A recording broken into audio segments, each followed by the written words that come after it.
Hi, babes. Happy Monday. I'm back with another episode and also a bloody nose. I literally have a piece of napkin stuck in my nose right now, and I look pretty stupid, but you can't see that, so that's good.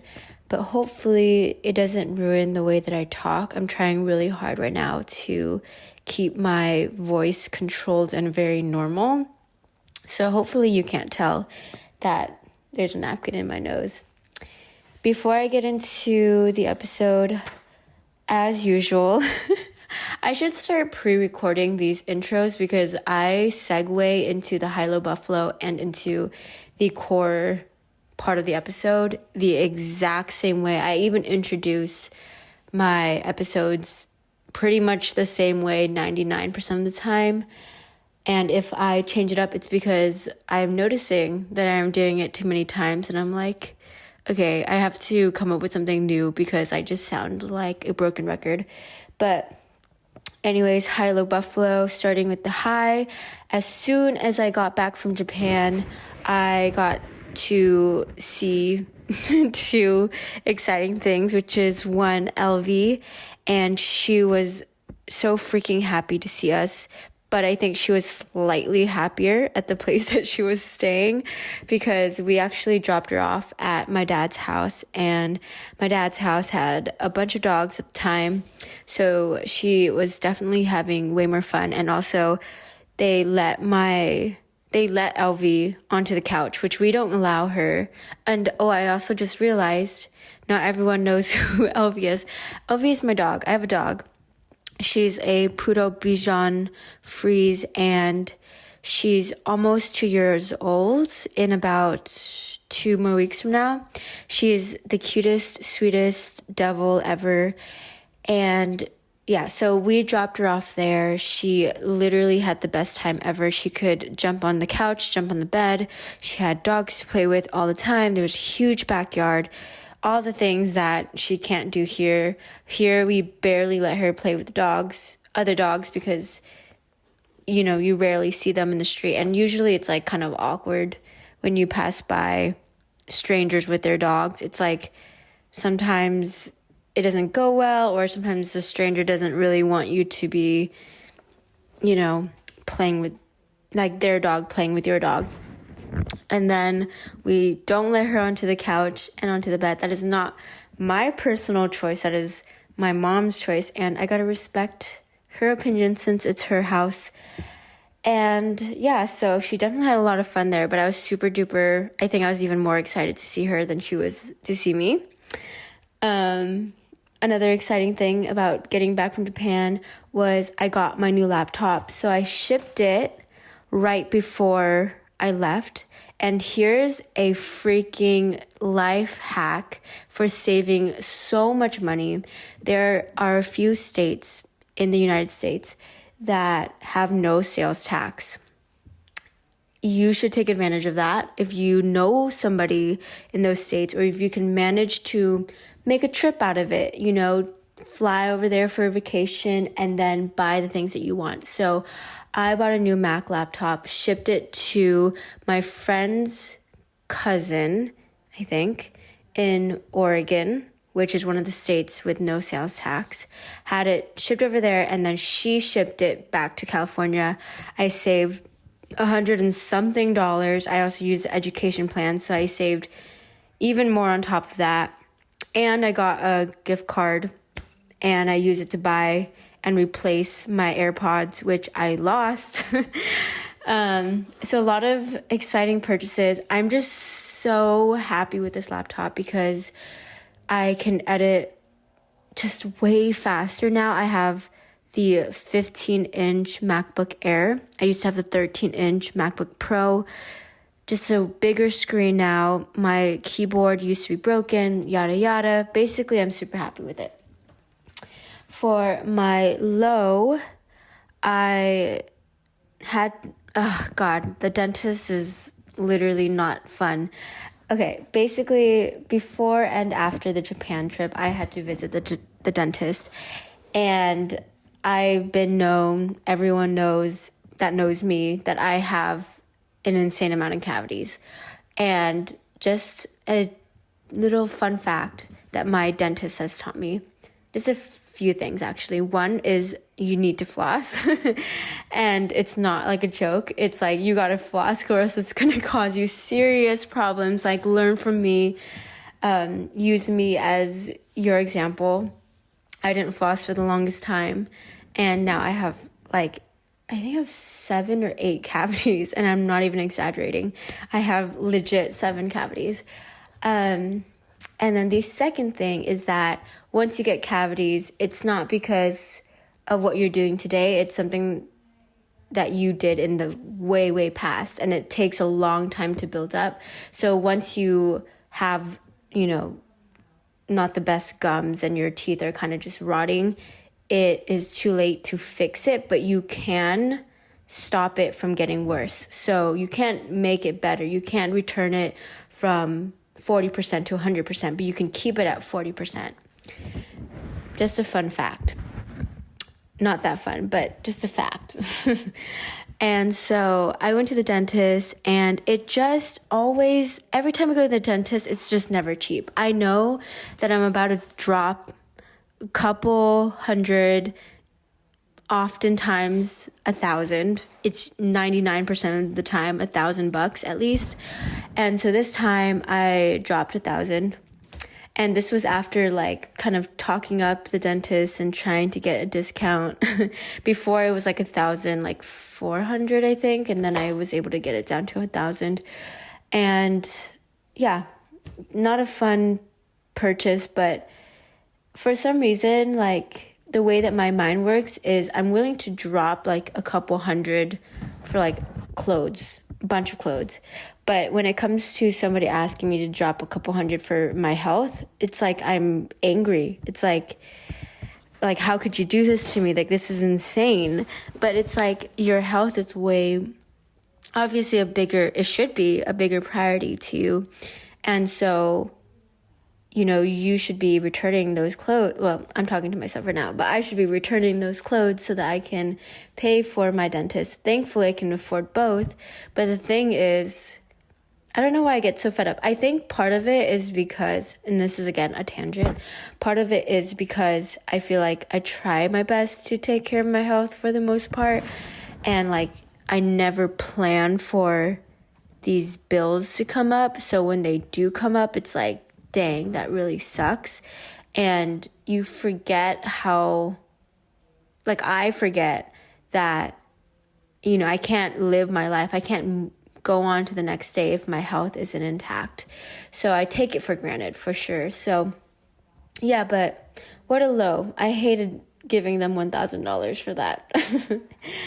And finally, my Buffalo, I just had a crazy shopping spree last month.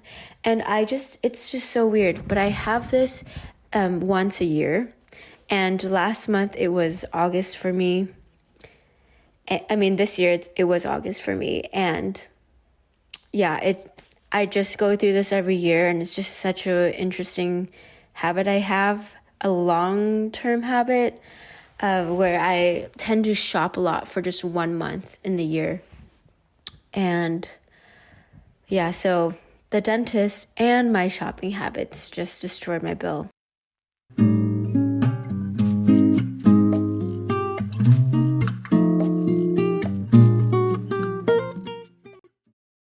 Moving on to the actual topic of this episode, which is unpopular opinions. So I've been doing some thinking over time, and a lot of my opinions have been shaped by the people that I live with, people that I hang out with, and just society in general. But also my experiences. And so as I've been growing up and getting a chance to experience things that my friends haven't experienced, my family hasn't experienced, and because of it, I've come up with new opinions and perspectives, I've developed some unpopular opinions. And they're just kind of all over the place, but I felt sometimes when I'm thinking things and I'm talking to people, I'll say yeah, I agree. But sometimes I'm not really agreeing and I just don't want to tell them that I disagree because of the people pleaser, socially awkward side of me. And I just felt I just should do them justice and just tell the whole world, or the 50 people that listen to my podcast, what those unpopular opinions are, so that they get a little bit of, showtime, spotlight time. Okay. So starting with the first one is, I think, gosh, just reading this, and this is super weird for me to say because you guys will see, but I think that therapy and reading self-help is a good start, but it is overall, if you're using it as your solution for your life, it is a scam. And this one's a little bit interesting for me to say because if you've followed me or just know about me, I really like to read self-help. I'm a big advice giver kind of person. I like to get advice. I like to watch it, read it, whatever. And I've always been a big proponer. What am I trying? I can't even form. I'm just coming up with random words right now.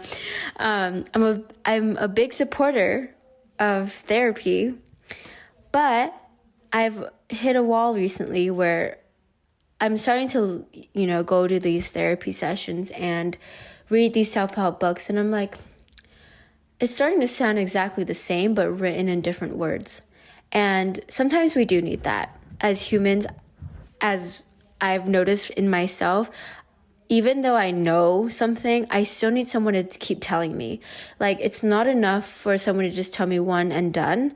I have to be reminded over and over that Friday is trash day, so you need to put out your trash before Friday. Or my dad reminding me that, the habits that I put towards art every day is what really is going to get me far. I have to have someone telling me that. And I already know these things, but I just need that reminder to be refreshed. And so it's not too bad hearing the same thing over and over when I'm reading my self-help books. But I just want to say that after a while, it does get repetitive. And that's for self-help, specifically for therapy. When I'm going to these sessions, I feel like a broken record. And then I hear my therapist giving me feedback back, and it's things I already know. And it's the only reason why I'm having problems still, and I'm just sounding like a broken record and having the same exact problems, is because solving these problems is not an overnight thing. It's going to take a long time. And so I need to put in the effort over time. And sometimes it's a few months, sometimes it's even a year or more to fix that big problem that I have. And so going to these sessions over and over, I'm just hearing the exact same thing over and over. So yeah, I think it gets tiring at one point, and I'm just okay, I already know that. Here's another hour of me talking about what I already know, what you already know, and you're going to tell me exactly what I already know to fix it. So if you think it is going to solve all your problems, it really isn't. There's going to be a point where you're going to realize, I know what I need to know, and all I can do right now is take what I know and then apply it to new situations. And then on top of that, I have to say that just knowing things is not enough. You have to be able to act on the things that you know. If I sit around here knowing that Friday is a trash day and I don't take out my trash, it's not like my trash is going to be gone from my room. And also knowing the fact that, I have really bad habits of addressing my stress, for example, but then just knowing it and not doing anything to get out of those bad habits or trying to change that pattern, obviously nothing is going to change. So it's not just knowing things and just hearing it being repeated to you over and over. You have to physically act outside of therapy and act outside of reading those self-help books to actually make a difference.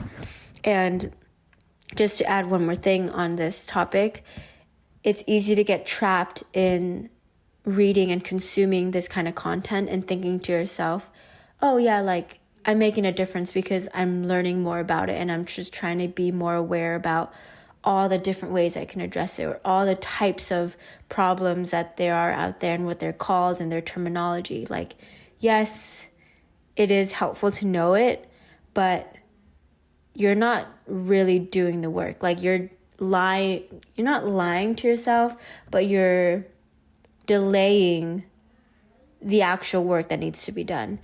Therapy and self-help is like 20% of the recovery process and the improvement and the growth and the glow up process, whatever you want to call it. The other 80% is the hard ass work, the hard consistency that you have to keep putting in every freaking day and failing and then continuing to get up and consistently try at it again before you can actually improve. But sometimes we're like, oh yeah, like I watched my 15-minute, okay, we're not like that. I watched my 15-minute video. I read my 2 self-help books and now I'm a better person. No, it really isn't like that. My other unpopular opinion is that you don't actually have to eat 3 times a day. This is like a weird, I don't know where it came from. Maybe, my hypothesis is that it's like a marketing, capitalistic thing where like they needed people to be buying more food and whatnot. So we made it 3 times a day, but that is very unrealistic because yes, we are all humans, but we're still different slightly in our biology. So it doesn't make sense to box us like so rigidly in a specific diet schedule. And like it shows in everything. Like some people need more visual support when they're learning, and some people like more logistical, number, rational type of learning in order to understand things. And another example is some people just need 5 hours of sleep a day and they're doing fine. And then there's some people who could not run on 5 hours of sleep and they need 9 hours. And so, putting us into a freaking schedule where we all have to eat 3 times a day, that's just super unrealistic. And so I realized this more and more when I was just starting to just eat an insane amount when I had, not even when I was diagnosed with the eating disorder, but like just in normal times when I wasn't diagnosed, I would think I would have to eat 3 times a day when I wasn't feeling full and I was just stuffing myself, and I was like, okay, I gotta eat because it's freaking 6:00 and I just can't skip the meal for some reason. But then I would finish it and I would feel disgusting, and like I would feel super bloated. I would feel like really like lethargic and just like, heavy and gross, like I felt like half a human. Like I felt just disgusting. And I just hated that feeling. And it's like, why did I have to force myself to eat that way when it just feels like it's hurting more than helping? I'm not going to die from skipping a meal. Actually, it ends up helping most of the time because then my body has time to digest, my metabolism can do its thing, and I'm not like making my body overwork when I'm sleeping, and I can finally freaking poop because my body could do its thing instead of being overworked. And so, yeah, I just believe that you really don't have to eat 3 times a day. And I know there's a lot of science to this. I've learned a little bit about it when I was going through my eating disorder, like learning period. And yeah, there really is no need to eat 3 times a day. I truly believe that you can just listen to your body and know when it's time to eat because it will feel hungry, and that should really be the only time you should eat. So if you today want to eat just 1 time and then tomorrow you want to eat 4 times because your body's telling you, I need food, then that's how it should be. And that's how it was when I was practicing a lot in high school for my sport. I was eating a lot and constantly throughout the day because I needed to fuel my body or else I was going to pass out. But then nowadays, I don't do much in the suburbs. Well, just the past few weeks, I haven't done much in the suburbs. So I don't need to be eating 5-6 meals like I did in high school. Okay, moving on. The other unpopular opinion that I have is that pasta and brunch, American brunch, is very overrated, no matter where you are. It's just so cheap, so easy to make brunch and pasta, to replicate it for so cheap that it's ridiculous to me that I will spend $15 on a bowl of pasta, $15-20 on my plate at brunch when I'm just getting eggs, bacon, and a sausage, which I could remake for maybe $1. So I mean, I get it. Like, if you're going there for the vibes, I get it. But the food itself is really just overrated. But the vibes, I get it. It's cute. It's cute to dress up, go to a really nice Italian dinner or a cute American brunch with your friends. Like, it is a big thing in New York, so I get it. And it's cute. But it is so overrated. Okay, next unpopular opinion that I have is that I think it's okay to get plastic surgery. And I think that it can be pretty beneficial if you obviously do your research, get paid the right amount of money for it so that you get, a healthy surgery. You have like a good surgery that doesn't hurt more than it helps. And it is it's not permanent, but it's like a pretty permanent thing that can affect what you look like and how your body functions when you get older. So it's a pretty important purchase to make. So if you're doing all those things where you're researching, making sure you're finding the right person to do your surgery, I don't think it's really that bad. Like, I don't know why everyone makes such a big deal about it and why everyone, like, big deal as in shuns it or looks down upon it. I get it. I get some points why, but at the same time, I can see it as pretty beneficial. Like, I get the reason of, you came into this world looking the way you look because of your parents and whatever, and you should appreciate your beauty, even if it doesn't fall into society standards. And if you don't appreciate it, and if people don't like the way that you look, it is not your fault. It is the external world's fault, which, yes, I agree 100%. I believe it. But at the same time, life is just not fair. And if this is one way that you can pay your way to being a little bit more successful and luckier and just treated better in life, I don't know. I could see a lot of benefit from it. It really sucks that people and society gives a lot of advantages and gives a lot of perks to people who just look pretty. They don't have to do anything.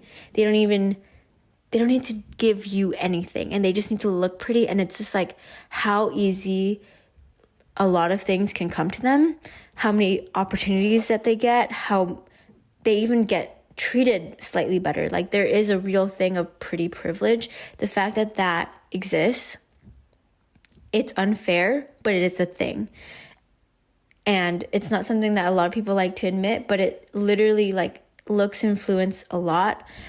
And so if you could leverage that, take advantage of it by just paying for surgery, I don't know. It seems like a cheat code. And that is why I don't think it's that bad. And I can see it as pretty beneficial. And if people do it, props to them, for taking that leap and going for it, even though they know that other people might judge them. And they're probably not even not worrying too much about other people and what they're saying about what they changed on their body because they're not going to always hear it. And they're probably getting these little perks from these strangers that don't even know that they got plastic surgery. I'm just saying. Another unpopular opinion. So people that I've met, and I've also kind of known this from my younger self, people who are just always nice or like very wholesome, there's something sus going on. There's maybe a dark side, something that they're not telling you.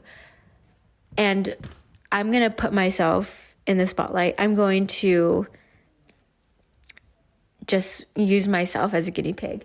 Because when I was younger, I used to be just the biggest people pleaser. I was everyone's friend, and I'm not even exaggerating. I was everyone's friend. I would, like, even if I didn't like what the other person liked, I did to them. They thought I liked what they liked. I would just turn into this, like, shapeshifter and just became whoever the other person wanted me to be so that I could be their friend. And it was just this whole facade. It was all fake.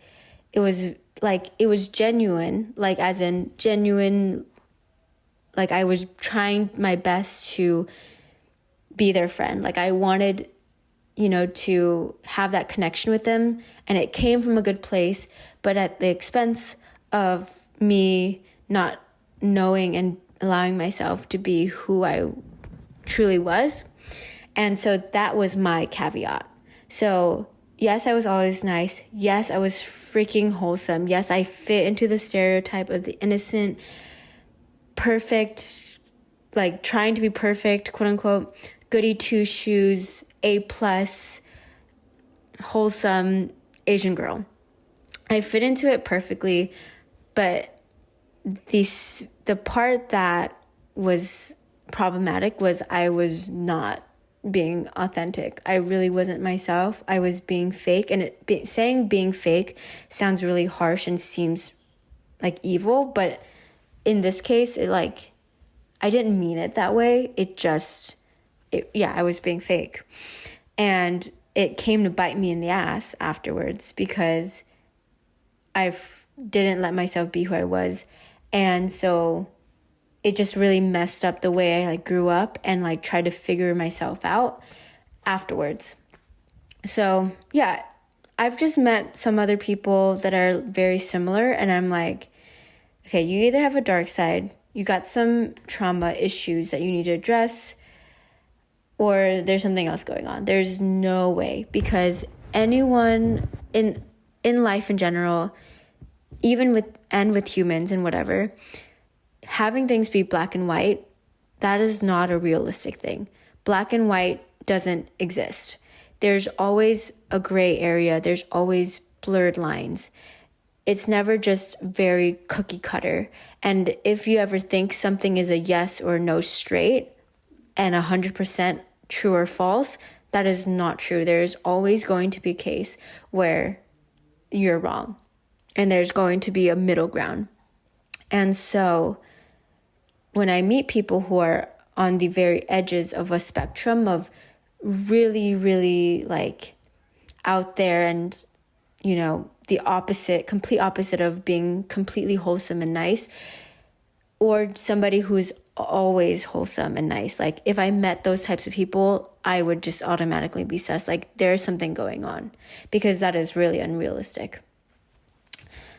And moving on to the next unpopular opinion. So, I also truly believe that people will always find something is wrong in their life or something is missing in their life. So, even if you think you want the perfect life, when you do get it, you are going to always find something that's wrong or missing. And it's because, if we just imagine what the perfect life would be, being able to not work, do exactly what you want all the time, just have all the time to control your life, all 24/7 of your life. I honestly can see a lot of things going wrong, because you can get too much into your head, And if you have too much time to just decide everything, you're going to be like, am I making the right decision? You're going to be faced with a million decisions because you can really do anything with 24/7 types of free time. And I can see myself just getting super boggled down by having too many decisions, and then at the end not making a decision and being stressed about it, and then having too much thinking time. You start coming up with these fake problems and getting too much into your head. It is not a fun time being too much in your head. And so that's why I think you'll always find something wrong or missing in your life, even if you have the perfect life. And that's why I'm afraid of those Karens, because I'm afraid of turning into a Karen in my retirement time. I get why people want to retire, but I'm a little bit scared of retirement, because when I get there, does that mean I'm just going to be doing nothing? And then when I'm doing nothing, I'm just going to start finding little things to nag about. And it's just a thing I've noticed in my family members that are much older. They just have a million things. My grandma would be like, oh, why did you put the apples here instead of there? And I'm like, why is that such a big deal? I got other things I need to be worrying about right now. And I got, other commitments. I have work to do. So I'm always thinking about those other things. So little problems like placement of apples, or how clean a dish is, or whether or not my hair is perfectly combed. Those little things I don't have time to think about, because I'm thinking about more important and pressing things. But when it comes down to a point where you don't have much other important things to think about, you start turning little things that really aren't significant into these big things. And yeah, that's why I think that eventually, if you have the perfect life, if you have nothing to do, you're always going to find something wrong and missing in your life. So you just kind of have to accept the imperfect life that you have at the moment and be like, I could have an even more imperfect life, but I got what I got, and I'm grateful for it. Just a thought. Okay, so the next one is, after a certain point, it's not worth it to get higher up in management, to climb the corporate ladder, because there's a point where money doesn't pay off having a,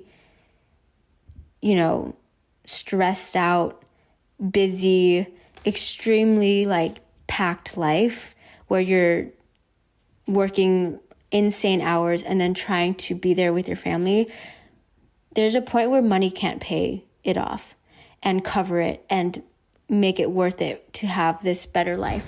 I think a lot of people try to get up higher in management for many reasons. And if you're trying to do it because you really care about your job and you really want to have that leadership and that experience to manage, okay, that's a different thing. But I'm talking about the people who are trying to get higher up because they think that they'll be able to get more money and that because they're in management, they'll have a better life. But what they don't realize is that 9 to 5 doesn't exist once you become a manager.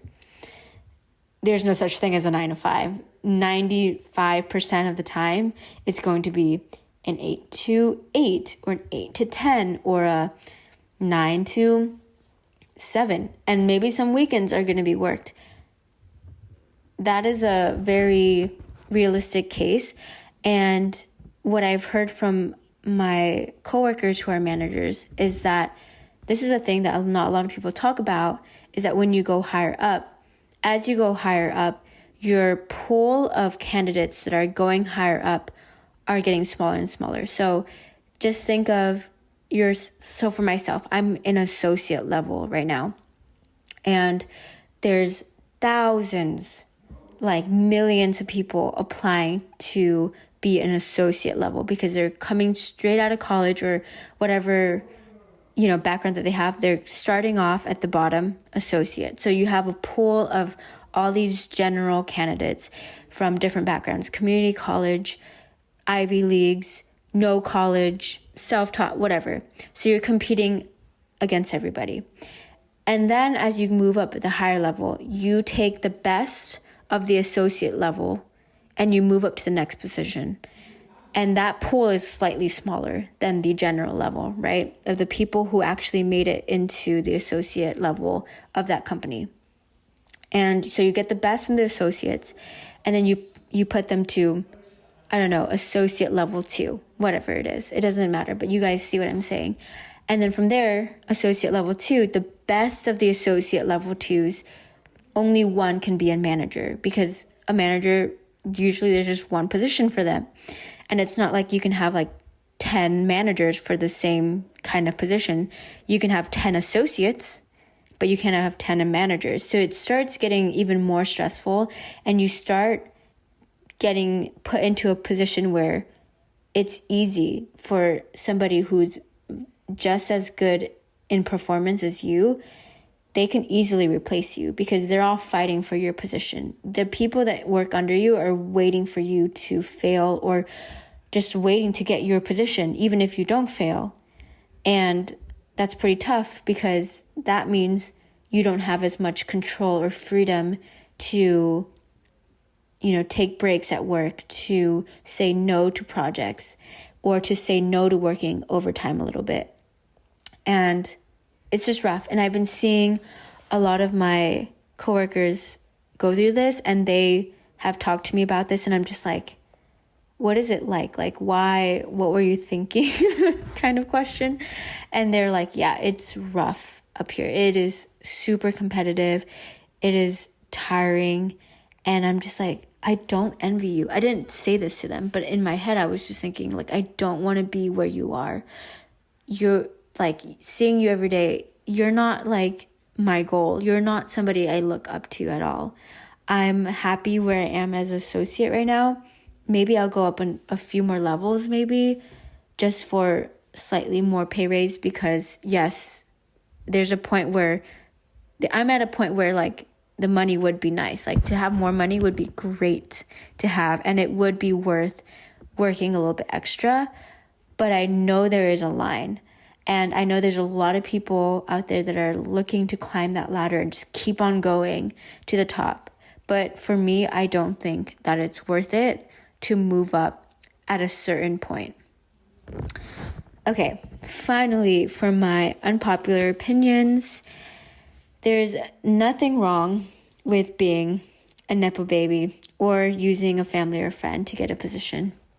And this kind of comes from the same reasoning that I have with the plastic surgery opinion.